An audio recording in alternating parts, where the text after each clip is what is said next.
The question America avoids, the citizens of the United States must ask themselves a difficult question. How did a former global superpower become the laughingstock of the world? Most people point to that guy, one man, one administration, one political figure. But the truth runs deeper. America's decline didn't begin with a single leader.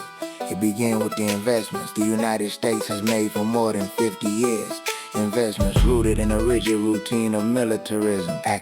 The war machine investment since the late 1960s and early 1970s. Vietnam, Cambodia, Laos. The United States has repeatedly invested in war, intervention, and global policing.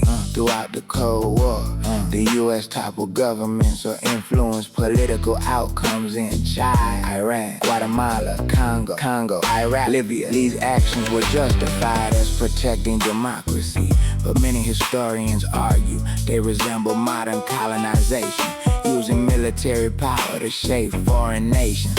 By the 2000s, the U.S. has spent over $6 trillion on wars in Iraq and Afghanistan, investments that did not create stability abroad or prosperity at home. Instead, they created a nation stuck in a war-based identity, unable to shift gears. While America fought wars, China built the future. While the United States invested in conflict, China invested in technology.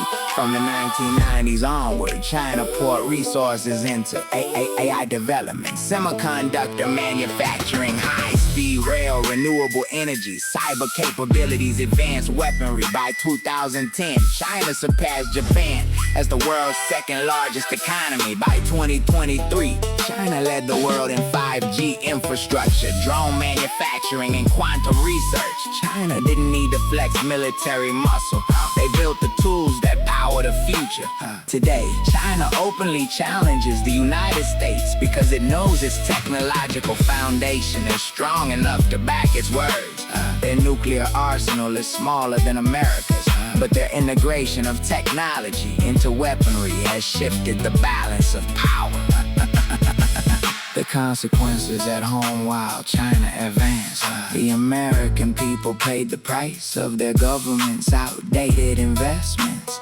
Across the United States, factories shut down, jobs moved overseas, mass incarceration exploded, homelessness rose, entire communities collapsed, racial tensions deepened, police militarization increased, immigration enforcement intensified. The people became sacrifices to a system that prioritized global dominance over domestic well-being. The government claimed democracy, but many citizens experienced something closer to an authoritarian republic where power concentrated in elite hands. A structure some compare to fictional civil governance ruled by fear, secrecy, political sorcery, and hierarchy. The turning point. The United States is now facing the consequences of its own choices. A nation that invested in war instead of innovation. A nation that invested in dominance instead of development. A nation that invested in fear instead of future. And the world is watching. The question is no longer why America declined. The question is whether the people will demand new investments in technology, education, community, and humanity, instead of endless conflict. Closing the awakening. If the United States wants to reclaim stability, it must confront the truth. The people have been exploited. The system has failed, and only a shift in consciousness away from war, away from division, away from fear, can rebuild what has been torn apart by executive legislation and judicial insanity. We the people are the resistance. This is America. Unbelievable.